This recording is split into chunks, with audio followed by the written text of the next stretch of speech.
Hello students, welcome to core classes. Student, आज की video है course BCHCT 133 unit number 1 chemical energetics basic aspects. Students, इस unit के related जो video last video हमने upload की थी उसमें हाफ पार्ट हमने स्टडी किया था। अब जो rest of the half part है और हम यहाँ पे इस वीडियो में डिस्कस कर रहे हैं। तो स्टार्ट करेंगे। सबसे पहले जो टॉपिक है that topic is work. Work में डेफिनेशन पे आने से पहले हम इसके बारे में थोड़ा एग्जाम्पल के साथ समझ लें। सपोज कीजिए एक बड़ा सा ब्लॉक है, उस ब्लॉक को हमें एक पॉइंट से दूसरे पॉइंट तक पहुंचाना है। अब क्या करेंगे, हम इस ब्लॉक को फोर्स लगाएंगे, मतलब इस बॉक्स को पुल करेंगे, फोर्स लगाएंगे ताकि यहाँ से यहाँ पहुंच जाए, ए पोजीशन से बी पोजीशन तक पहुंच जाए। यहाँ पे हम जो इसको पुल कर रहे हैं इसका मतलब हम क्या लगा रहे हैं, तो फोर्स इस ब्लॉक पे फोर्स लग रहा है। ये ब्लॉक यहाँ से बी पोजीशन तक पहुंच गया तो इसने कितना डिस्टेंस तय करा, एस डिस्टेंस, मतलब डिस्प्लेसमेंट कितना हुआ, एस। ठीक है।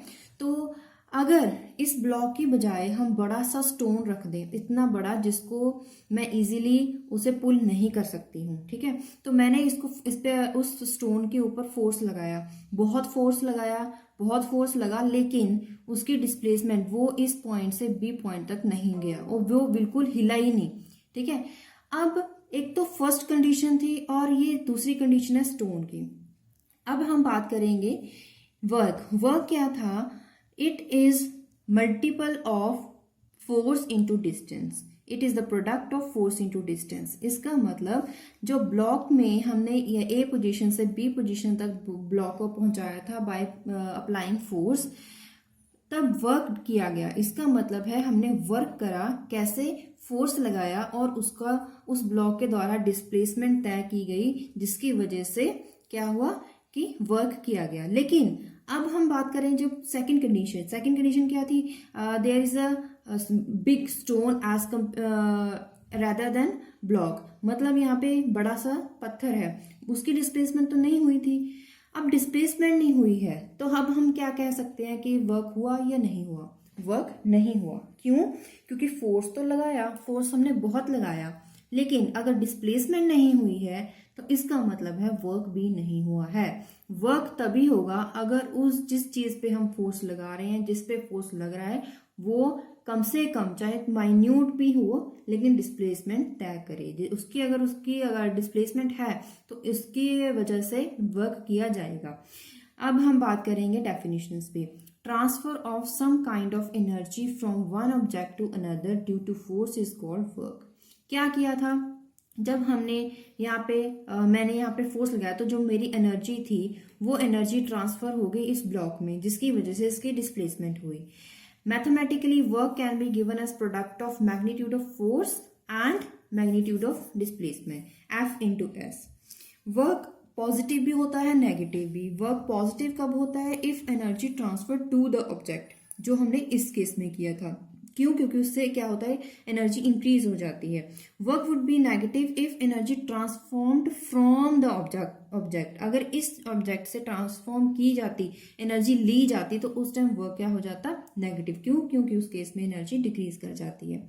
अब हम थर्मोडाइनमिक्स पढ़ रहे हैं तो उसके अकॉर्डिंग इसकी क्या डेफिनेशन होगी, अ क्वांटिटी ऑफ एनर्जी की वो quantity that allows the boundary of a system by means of a force during a change in its state. मतलब कि जो बाउंड्री है, बाउंड्री ऑफ अ सिस्टम, उस पर जो एनर्जी की क्वांटिटी हो, इस तरह से, एनर्जी क्वांटिटी मतलब फोर्स इस तरह से लगाया जाए ताकि उस सिस्टम की स्टेट चेंज हो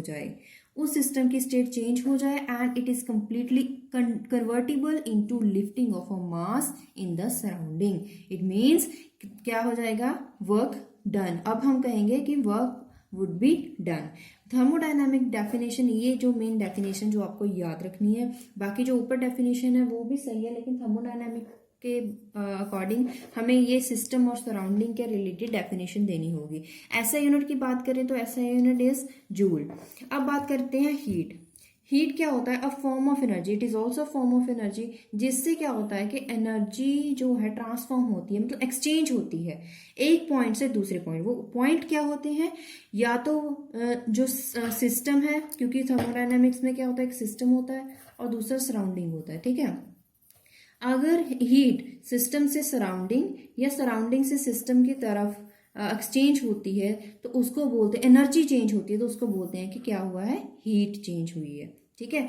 अब बात करते हैं डेफिनेशंस पे। A form of energy that is exchanged eight the boundary. Boundary क्या होती है?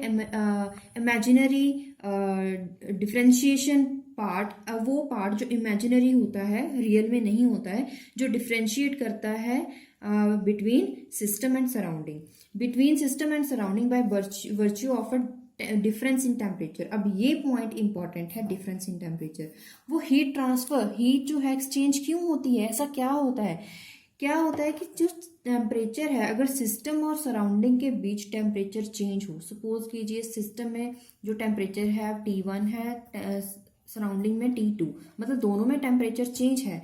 जब भी टेम्परेचर चेंज होगा उसी टाइम जो हीट है उसकी बात की जाएगी, मतलब हीट ट्रांसफर होने के लिए change in temperature is must. अब बात करते हैं, क्या हम बोल रहे थे? Form of energy that is exchange at the boundary between system and surrounding by virtue of difference in temperature between them and flows from a point. कहाँ से फ्लो करेगी? जिस पॉइंट का टेम्परेचर हाई होगा, to the point where the temperature is low, and causes change in state of the system. मतलब heat से भी system में चेंज आता है, सिस्टम की स्टेट में चेंज आता है। कब? जब जिस पॉइंट पे टेम्परेचर ज़्यादा है वहाँ से हीट ट्रांसफर होगी to the next point where the temperature is low. Heat appears only at the boundary of the system. क्यों? अब क्या है, क्योंकि जो सिस्टम एंड सराउंडिंग के बीच अगर टेम्परेचर का चेंज है तो वो टेम्परेचर जो हीट है वो एक्सचेंज होगी बिटवीन, या तो सिस्टम से ले जाएगी सराउंडिंग तक, या फिर सराउंडिंग से फ्लो करेगी टू द सिस्टम। अब वो जो फ्लो दिखेगा आपको, चेंज दिखेगा, वो बाउंड्री शो करेगी। Heat appears only during a change in state of the system. मतलब हीट तभी अपीयर होगी अगर सिस्टम में कोई चेंज आया है। हीट पॉजिटिव भी होगी, नेगेटिव भी होगी। पॉजिटिव कब होगी? जब एनर्जी ट्रांसफर होगी टू द सिस्टम। कहाँ से? From surrounding. नेगेटिव कब होगी? अगर सिस्टम से एनर्जी ट्रांसफर हुई है टू द सराउंडिंग। अगर सराउंडिंग के पास एनर्जी गई है तो हीट क्या होगी? नेगेटिव होगी। अब एंडोथर्मिक एक्सोथर्मिक का फंडा यहाँ पे समझ सकते हैं, सेम वही यहाँ पे फॉलो किया गया है। अब ऐसा यूनिट क्या है? जूल। सेम जैसे कि वर्क, क्योंकि work is also part of energy, form of energy, and heat is also form of energy. अब बात करते हैं next definition, heat capacity. Heat capacity, अब हीट की बात करें, हीट कैपेसिटी पे बाद में आएंगे। हीट जो होती है किस पे डिपेंड करेगी? चेंज इन टेम्परेचर पे। अभी तक हमने यही पढ़ा है। It means heat is directly proportional to और directly depends upon change in temperature. Heat को डिनोट करते हैं क्यू, और change in temperature means delta T. Delta का मतलब होता है change, change in temperature delta T. अब प्रोपोर्शनलिटी साइन हटाएंगे तो कांस्टेंट लगाएंगे सी। इस जो ये कांस्टेंट वैल्यू है सी, इसको बोलते हैं हीट कैपेसिटी। अब अगर इसकी डेफिनेशन हमें निकालनी हो तो इसकी वैल्यू हमें निकालनी पड़ेगी, that is Q by delta T, जो हमने यहाँ पे लिखा है क्यू बाय डेल्टा टी। अब इसकी यूनिट जब हम कांस्टेंट वैल्यू को डिफाइन करना होता है तो हम क्या करेंगे, इनकी वैल्यूज 1 पुट करेंगे, ठीक है। अब अगर temperature, change in temperature 1 degree Celsius है सपोज कीजिए, अब चेंज इन टेम्परेचर कितना है, सिर्फ 1 डिग्री का चेंज आया है, तब जो कैपेसिटी होगी it is equals to, just equals to heat. अब बात करते हैं डेफिनेशन की, प्रॉपर डेफिनेशन जो आपको याद रखनी है। Heat capacity C of a system is defined as amount of energy. कितनी अमाउंट ऑफ एनर्जी प्रोवाइड की जाए, किस फॉर्म में?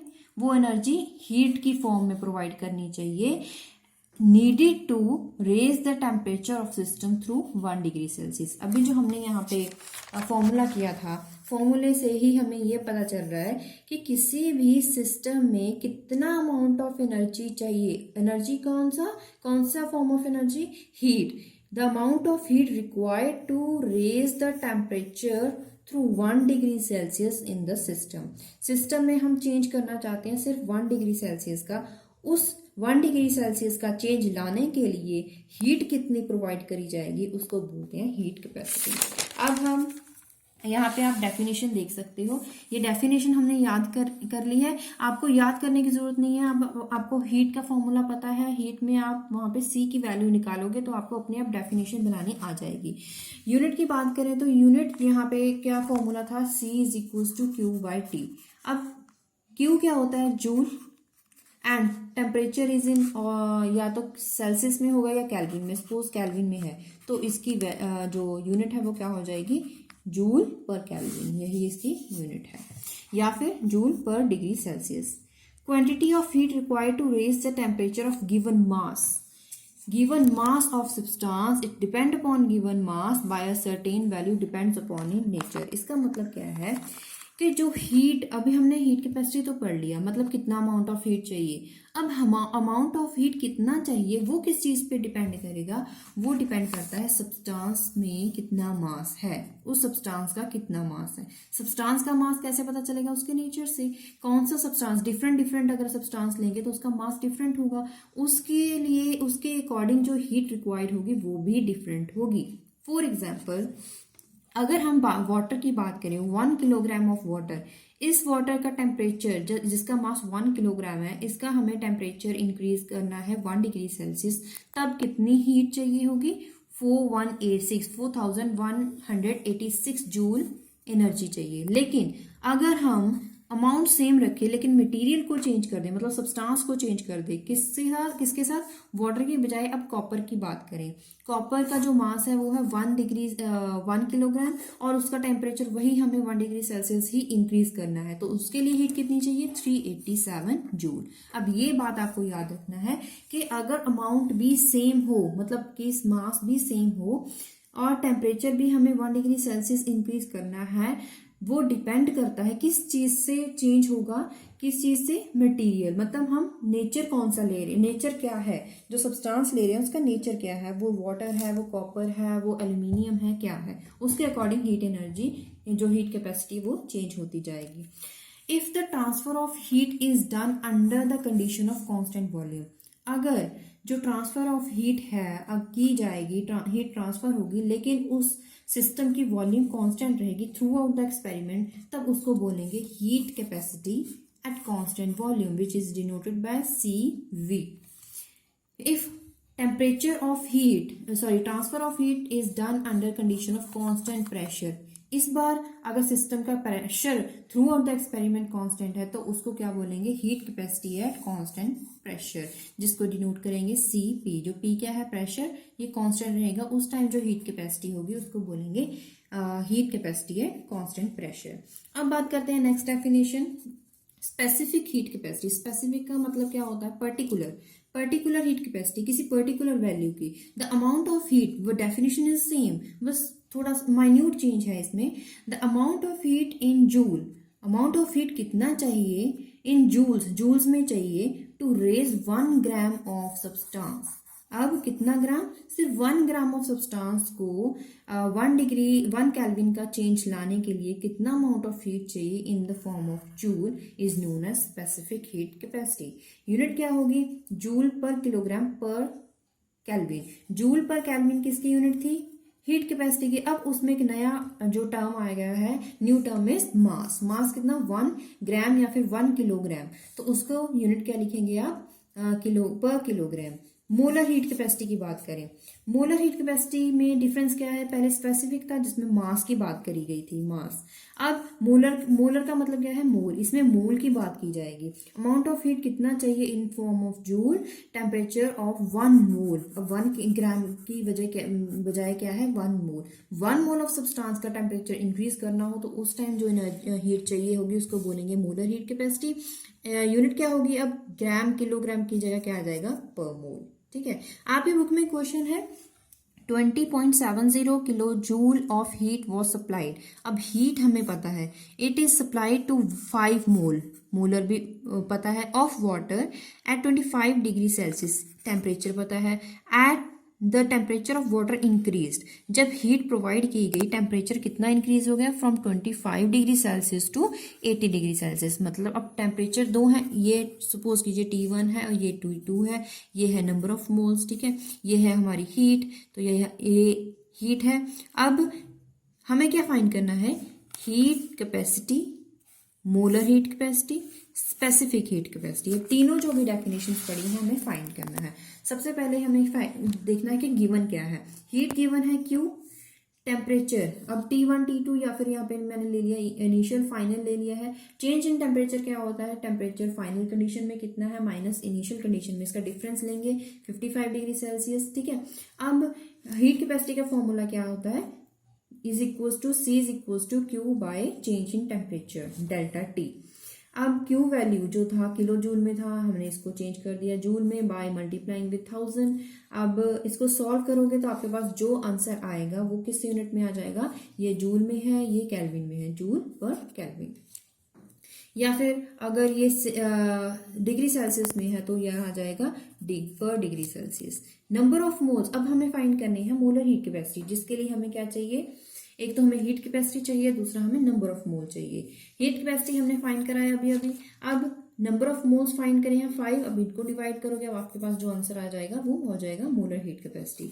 स्पेसिफिक हीट कैपेसिटी की बात करें उसमें क्या होता है, molar heat capacity divide by it's molar mass. Molar heat capacity हमने अभी फाइंड करी है, मोलर मास किसका निकालना है, सैंपल क्या है वाटर, उसका मोलर मास कितना होता है H2O, मीन्स ये है 1 × 2 प्लस ऑक्सीजन 1 है तो इसका मास क्या है 16, तो टोटल कितना हो गया 18 ग्राम पर मोल। तो ये क्या हो जाएगा मोलर मास, ये हमने 18 वैल्यू फाइंड लिख दी है और इसको आप डिवाइड करोगे जो आपके पास आंसर आ जाएगा वो होगा value of specific heat capacity. Next question है आपके पास 0.5 mole of an ideal gas, 0.5 मोल है आइडियल गैस, इसको कंटेनर में डाला गया, टेम्परेचर गिवन है, by what amount would it's heat capacity at constant pressure. Heat capacity at constant pressure का मतलब क्या है, Cp is more than that it's heat capacity at constant volume Cv और Cp का हमें डिफरेंस फाइंड करना है कि Cp जो है वो कितनी ज्यादा है एज कंपेयर टू Cv। अब Cp का जो फॉर्मूला है हमने लोअर क्लासेस में पढ़ा है, Cp minus Cv is equal to R। ये आइडियल गैस इक्वेशन के लिए हमें याद रखनी होती है, स्पेसिफिक हीट कैपेसिटी की फॉर्म में ये इक्वेशन। अब Cp minus Cv is equal to R। अब नंबर ऑफ मोल्स की बात करें तो यहाँ पे n आएगा। Cv हमें फाइंड अभी नहीं पता है कितना है, हमें जो पता है हम उसकी वैल्यू पुट करेंगे, n is number of mole 0.5, R हमें पता है गैस कांस्टेंट, दोनों को मल्टीप्लाई करा, अभी ये वैल्यू आ गई। इसका मतलब Cp माइनस Cv की जो डिफरेंस है वो क्या है 4.157।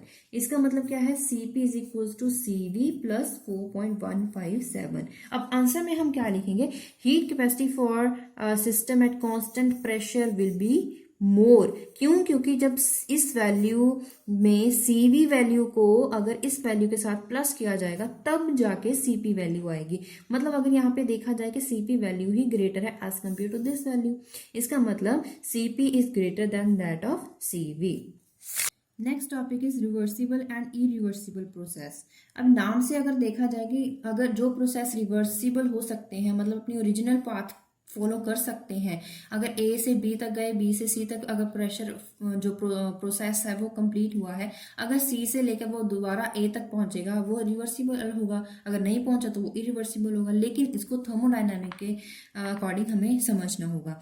रिवर्सिबल प्रोसेस में क्या होता है कि state of the system is made to happen slowly.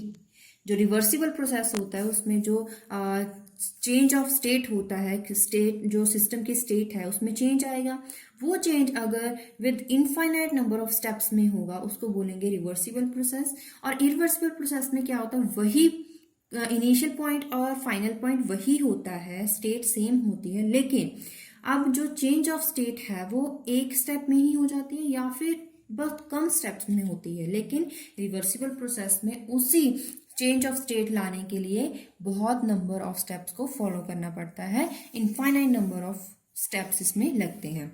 इसको हम एक एक्सपेरिमेंट के साथ समझ सकते हैं।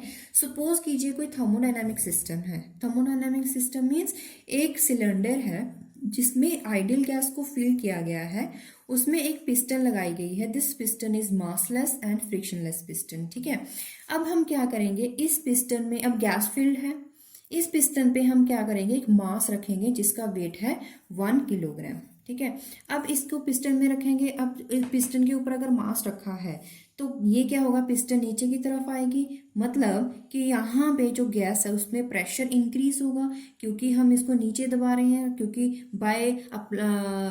By placing 1 kilogram weight upon the frictionless piston क्या हो जाएगा, प्रेशर इंक्रीज होगा। प्रेशर इंक्रीज होगा उसकी वजह से क्या होगा कि सपोज कीजिए इसका प्रेशर P1 है एंड उसकी वजह से जो चेंज होने वाली वॉल्यूम है वो V1 है और टेम्परेचर इसका कांस्टेंट रहेगा T। अब क्या होगा, इसमें वॉल्यूम क्या हो जाएगी, इसमें डिक्रीज हो जाएगी और इस प्रोसेस को हम क्या बोलेंगे कि गैस कंप्रेस हो गई है, इसमें कंप्रेशन होगी। ये जो फिगर है, फर्स्ट फिगर, उसमें देखिए जो वॉल्यूम V1 है एट इनिशियल प्रेशर पे it is equals to the atmospheric pressure and pressure exerted by mass of the piston. मतलब अब ये जो प्रेशर है, इस प्रेशर में क्या क्या आएगा, एक तो एटमॉस्फेरिक प्रेशर आ जाएगा, दूसरा जो पिस्टन के द्वारा प्रेशर लगा वो दोनों प्रेशर आएंगे जिसको हमने PV के साथ लिखा। तो इस थर्मोडायनेमिक सिस्टम को हम कैसे लिखेंगे, P1, यहाँ पे देखिए P1 V1 T1। हमने कुछ पॉइंट्स लिखे हैं, आप इन पॉइंट्स को एज इट इज लिखिए, ज़्यादा इसमें बड़े नहीं हैं। मैंने इसको जो इम्पॉर्टेंट पॉइंट थे इसमें नोट कर लिए with regarding of this diagram. हमने इस पॉइंट को लिखा है, वही जो अभी मैंने बोला है मैं पॉइंट टू पॉइंट लिख लिया, आप इसको नोट कर सकते हैं अपने नोट्स बनाने में। अब क्या करना है हमें, हमने अभी तक देखा है कि ये सिस्टम क्या है, P1 V1 T। अब हमें क्या करना है, हमें इसको जो मास हमने रखा है इसको रिमूव करना है। मास हमने उठा लिया, ये जो वेट था 1 किलोग्राम हमने उठा लिया है पिस्टन से। अब क्या होगा, पिस्टन जो फ्रिक्शनलेस पिस्टन है या मासलेस पिस्टन है, इससे क्या होगा, जो गैस का प्रेशर है वो तो डिक्रीज हो जाएगा जिसकी वजह से गैस अब एक्सपैंड करेगी। अब क्या होगा, जो प्रेशर है, प्रेशर तो रिड्यूस हो जाएगा, मतलब प्रेशर कम हो जाएगा। वो जो प्रेशर रिड्यूस हुआ है it will be equal to the atmospheric pressure. कितना रिड्यूस होगा, तब तक रिड्यूस होगा जब तक एटमॉस्फेरिक प्रेशर के बराबर ना जाए। अब उस टाइम जो प्रेशर है उसको लिखेंगे P2 के साथ। ठीक है, अब वो जो वॉल्यूम है वो एक्सपेंशन हुई है तो वॉल्यूम एक्सपैंड करी है, इसको लिखेंगे V2। ये टेम्परेचर तो थ्रू आउट द एक्सपेरिमेंट हमने कांस्टेंट ही रखा है, इसको लिखेंगे एज इट इज T। हमें क्या फाइंड करना है, वर्क डन। वर्क डन क्या होता है, वर्क का जो फॉर्मूला होता है, यहाँ पे लिखिए work done W1। Work done having formula pressure into displacement, sorry force into displacement. जितना फोर्स लगा इंटू डिस्प्लेसमेंट, अभी हमने पढ़ा था फर्स्ट टॉपिक में, work done is equals to force into displacement. अब हमें फाइंड करना है फोर्स एंड डिस्प्लेसमेंट। हमें पता है कि जो प्रेशर होता है इसके लिए फॉर्मूला क्या होता है, फोर्स अपॉन एरिया। ठीक है, अब फोर्स क्या होगा, फोर्स क्या हो जाएगा, is equals to pressure into area. ठीक है, अब प्रेशर इंटू एरिया है, प्रेशर हम अब एरिया जो है, एरिया क्या होगा, कितना जो चेंज आया है हाइट में, एरिया जो है हमने एज इट इज लिख दिया P इंटू ए। अब हमें क्या पता करना है कि जो पहले जब हमने मास अभी अप्लाई नहीं किया था उस टाइम जो इक्विलिब्रियम में कंडीशन थी, उसके बाद जब मास रखा गया उसमें क्या क्या चेंज हुआ, पिस्टन की हाइट में चेंज हुआ। सपोज कीजिए पहले यहाँ पे पिस्टन था, उसके अब यहाँ था, उसके बाद जितना हाइट में चेंज हुआ है वो हम लिख लेंगे L के साथ, मतलब कि चेंज इन लेंथ।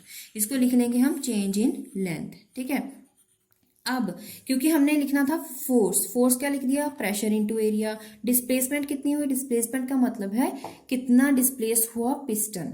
ठीक है, पिस्टन कितना डिस्प्लेस हुआ, लेंथ डेल्टा एल, इसमें चेंज कितना आया, डेल्टा एल, हमने लिख दिया डेल्टा एल। प्रेशर को लिखिए as it is pressure. Area into length, area into change of length क्या होता है, area into length is volume, but इसमें चेंज है इसके लिए हम लिखेंगे P delta V। P delta V यही हमने यहाँ पे शो किया है। वर्क क्या होगा, W1 is equals to P delta V। Delta V कितना चेंज आया, पहले final volume minus initial volume. Final क्या थी, फाइनल थी V2, इनिशियल वॉल्यूम जब कंप्रेशन हुई थी उस टाइम क्या थी, V1। अब नेगेटिव साइन क्यों आएगा, क्योंकि यहाँ पे work done by the system है, work done by the system final condition में, इसीलिए यहाँ पे नेगेटिव साइन आएगा। ये कैसा है आप अभी यहाँ से इजीली समझ लिया है। अब बात करते हैं हम क्या करेंगे, इसको रिवर्स करेंगे, सभी कंडीशंस को रिवर्स करेंगे। अब हम दोबारा से उसको रिपीट करेंगे, मतलब क्या करेंगे, जो हमने वेट उठाया था वही वेट हम दोबारा उस पर प्लेस करेंगे। पिस्टन पे दोबारा से 1 किलोग्राम का वेट रखेंगे। अब फिर से गैस में क्या आ जाएगी, कंप्रेशन आ जाएगी। फिर से जो प्रेशर होगा वो अपोज करेगा P1 को। अब उस टाइम पे चेंज इन वर्क डन, मतलब उस टाइम जो कंप्रेशन हुआ है वर्क डन कितना है, W2। W2 क्या है, -P1 प्रेशर अगेंस्ट P1। जो फाइनल था, फाइनल मतलब पहले था अभी जब हमने सेकंड कंडीशन ली थी, जब उठा लिया था मास, उस टाइम जो वॉल्यूम थी वो V2 थी। लेकिन उसके बाद जब हमने दोबारा से रखा है मास, उस टाइम वॉल्यूम फिर से V1 हो गई। इस टाइम जो ये वॉल्यूम होगी ये फाइनल वॉल्यूम होगी, ये वाली इनिशियल वॉल्यूम होगी। फाइनल माइनस इनिशियल करने के बजाय अब ये फाइनल बन जाएगी, ये इनिशियल बन जाएगी।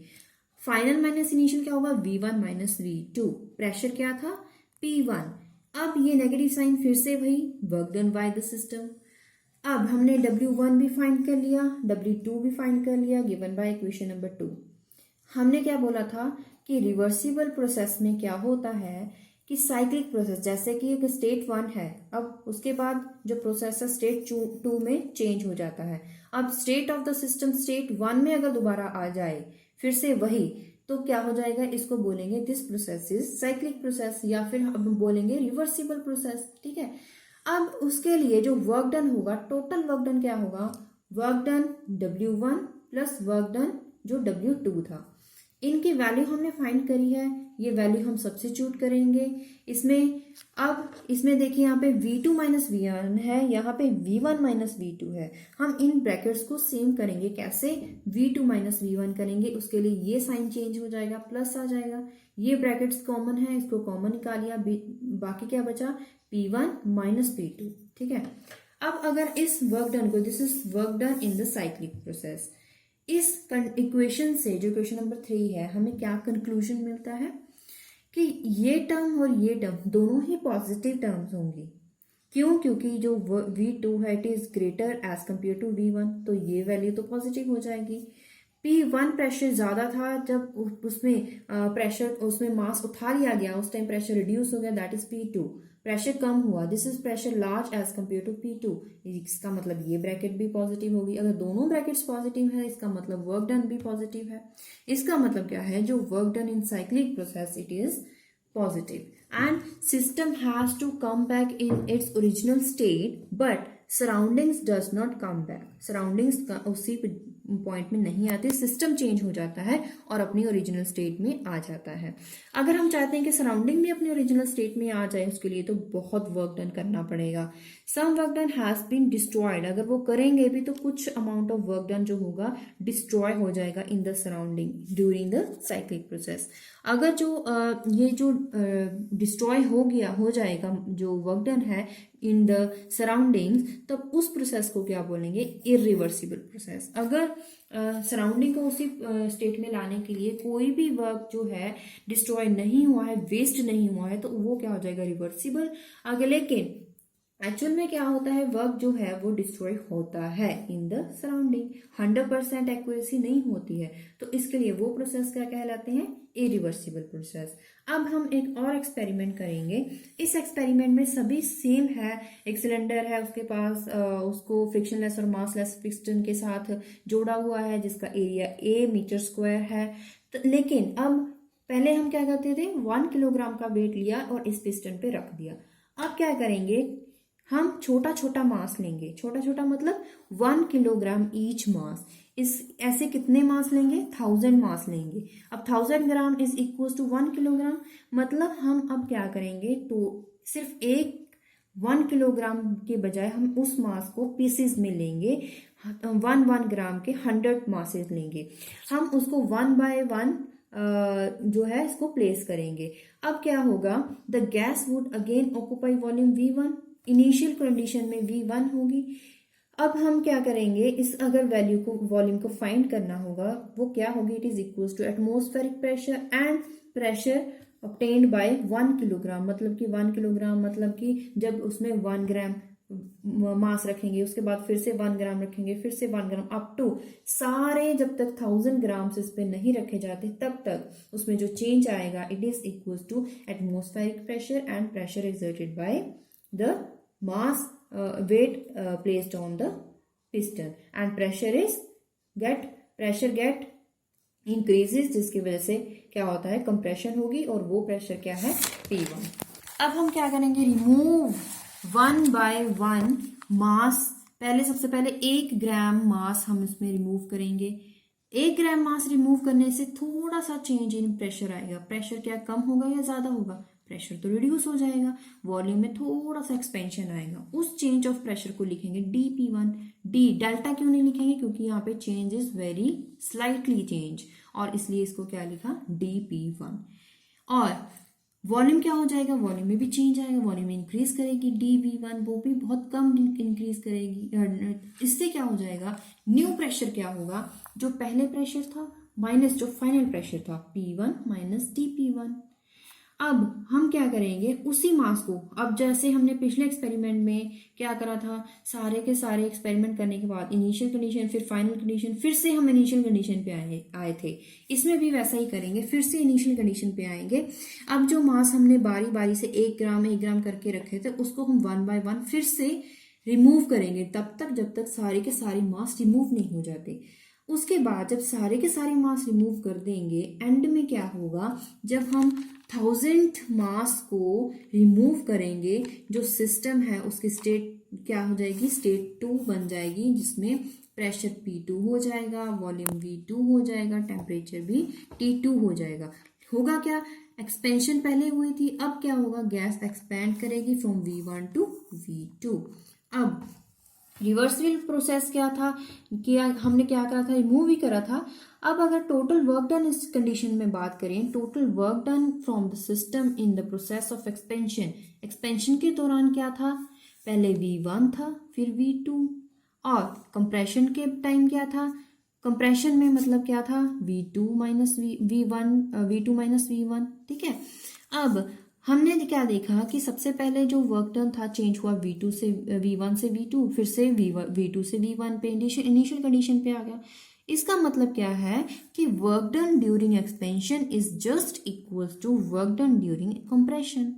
मतलब अगर वर्क डन सेम है, इसका मतलब तो ये हुआ कि वर्क तो सेम है और वर्क कोई भी सराउंडिंग में डिस्ट्रॉय तो हुआ ही नहीं, वर्क डन तो वेस्ट हुआ ही नहीं इन द सराउंडिंग। एंड अगर वर्क डन डिस्ट्रॉय नहीं हुआ, जैसा कि मैंने पहले कहा था, उस टाइम उसको क्या बोलेंगे कि प्रोसेस इज ट्रूली रिवर्सिबल, और all real processes are irreversible, ठीक है। और क्या बोलेंगे कि जो रिवर्स, अगर जो 100% एक्यूरेसी हो जाए, मतलब कि कोई भी वर्क डन, छोटा सा भी अमाउंट डिस्ट्रॉय नहीं हुआ है to the surrounding, it means process is truly reversible. अब हम बात करेंगे क्वेश्चन जो आपकी बुक में है, वो है differentiate between reversible and irreversible process. जो भी हमने एक्सपेरिमेंट पढ़ा है, जितने भी पढ़े, वो सिर्फ आपकी अंडरस्टैंडिंग के लिए थे। अब जो मेन क्वेश्चन है आपको बुक में दिया गया है, वो पेपर में आ जाएगा, वो डायरेक्ट आएगा, सिर्फ डिफरेंस आएगा। वो क्या है, हम यहाँ पे 2-3 पॉइंट्स पढ़ेंगे। रिवर्सिबल प्रोसेस क्या होता है, इस टाइम पे जो जब रिवर्सिबल प्रोसेस होता है, thermodynamic system undergo change in state through specific sequence of steps, मतलब कितने सारे नंबर ऑफ स्टेप्स इसमें फॉलो होते हैं। लेकिन वही चेंज इन सिस्टम, वही चेंज लाने के लिए, change in the state of system, irreversible process में वेरी फ्यू स्टेप्स को फॉलो किया जाता है। ये हम पढ़ चुके हैं, वही हम इसमें लिखेंगे। और the system and the surrounding acquire equilibrium at each step. अब इक्विलिब्रियम का मतलब क्या है, जब जो कंडीशन है सिस्टम और सराउंडिंग की सेम हो जाती है, उस टाइम स्टेबिलिटी जो है इंट्रोड्यूस हो जाती है, उस टाइम हम बोलते हैं कि इक्विलिब्रियम आया है। इसमें रिवर्सिबल प्रोसेस में इक्विलिब्रियम आता है, लेकिन इक्विलिब्रियम की बात इरिवर्सिबल प्रोसेस में एग्जिस्ट ही नहीं करती। और एक नेक्स्ट पॉइंट है, change in state is reversed. Through same sequence, जैसे कि हम ए पॉइंट से बी पॉइंट तक जाते हैं बाय 1 2 3 4 वेरियस स्टेप्स में, अगर बी से लेकर ए तक आना हो तो वही स्टेप्स को फॉलो करके ए पॉइंट तक पहुंचेंगे, वो होता है रिवर्सिबल प्रोसेस। लेकिन अब जो इरिवर्सिबल प्रोसेस है, अगर ए से बी तक कंडीशन आ गई है प्रोसेस की, वो बी से ए तक नहीं जाती है। ठीक है, अब बात करते हैं लास्ट जो आपका टॉपिक है, छोटा सा टॉपिक है, that is thermal equilibrium. Zeroth law of thermodynamics भी इसको बोलते हैं। जैसे कि नेम इंडिकेट कर रहा है, थर्मल इक्विलिब्रियम। इक्विलिब्रियम क्या होगा कि अगर सिस्टम एंड सराउंडिंग की जो कंडीशन है, स्टेट ऑफ सिस्टम है, वो सेम हो जाए विद द सराउंडिंग। कब? थर्मली मीन्स टेम्परेचर के साथ कुछ इसका रिलेशन होगा। पढ़ते हैं क्या है। When two object maintained at different temperature, दो ऑब्जेक्ट है, उनका टेम्परेचर डिफरेंट है, एक का T1 एक का T2, उन दोनों को थर्मल कांटेक्ट में लाया जाता है। तब क्या होगा, हमें पता है अगर टेम्परेचर में चेंज हो और दोनों को कांटेक्ट में लाया जाएगा, तब हीट फ्लो करेगी कहाँ से कहाँ तक, टू द करेगी जब जहाँ से प्रेशर ज्यादा है, टेम्परेचर ज्यादा है, वहां से हीट फ्लो करेगी where the temperature is low. Suppose कीजिए ए बॉडी है, दूसरी बॉडी बी है, इसका टेम्परेचर T1 है जो कि 100 केल्विन है, और T2 है जो कि है 50 केल्विन। तब जो हीट फ्लो करेगी, जब दोनों को थर्मली कांटेक्ट में लाया जाएगा, जो हीट फ्लो करेगी फ्रॉम ए टू बी करेगी, हाई टेम्परेचर से लो टेम्परेचर एरिया में क्या करेगी, हीट फ्लो करेगी। उस टाइम तब तक चेंज करती जाएगी until they reach a state of thermal equilibrium, and after that, अब जब थर्मल इक्विलिब्रियम आ गया, मतलब कि सिस्टम एंड सराउंडिंग मतलब ए एंड बी दोनों का टेम्परेचर अब सेम हो गया है, तब क्या होगा, after that no further exchange of heat energy takes place between them. जब थर्मल इक्विलिब्रियम आ जाता है, फिर कोई भी फ्लो ऑफ हीट नहीं होगा। जीरोथ लॉ क्या बोलता है, it states that if two thermodynamic systems are each in thermal equilibrium, then with the third one, मतलब दो सिस्टम है हमारे पास, सपोज ए एंड बी, दोनों ही थर्मल इक्विलिब्रियम में है। अब उन दोनों जब थर्मल इक्विलिब्रियम में है, उनको तीसरे सिस्टम के साथ कांटेक्ट में लाया जाएगा, तब वो क्या करेगा, वो इन दोनों के साथ भी क्या होगा, थर्मल इक्विलिब्रियम में आ जाएगा। फॉर एग्जाम्पल, यहाँ पे सिस्टम ए और बी है, दोनों थर्मल इक्विलिब्रियम में है। अब ए और सी भी थर्मल इक्विलिब्रियम में है, बी और सी भी थर्मल इक्विलिब्रियम में है, इसका मतलब ए एंड बी भी थर्मल इक्विलिब्रियम में होंगे। It states that if two thermodynamic system are in the thermal equilibrium with the third one, then they are also in thermal equilibrium with each other. अगर A and C first step में A और सी आपस में thermal equilibrium में है, और B और सी भी आपस में थर्मल इक्विलिब्रियम में है, तब हम बोलेंगे कि ये दोनों भी, ए एंड बी भी आपस में थर्मल इक्विलिब्रियम में है। ये 1 2 3 क्या लिखा है, सबसे पहले आपको इसमें जाना है, इसके साथ डील करना है, उसके बाद आप इस स्टेप में जाएंगे, और उसके बाद थर्ड स्टेप में जाएंगे। ये डायग्राम अगर आप ड्रॉ करोगे पेपर में, तो उससे आपको ज़्यादा आंसर जो है अट्रैक्टिव लगेगा। लॉ इतना टफ नहीं है, अगर आप उसको डायग्राम भी बना दोगे साथ में, तो मार्क्स अच्छे मिलेंगे।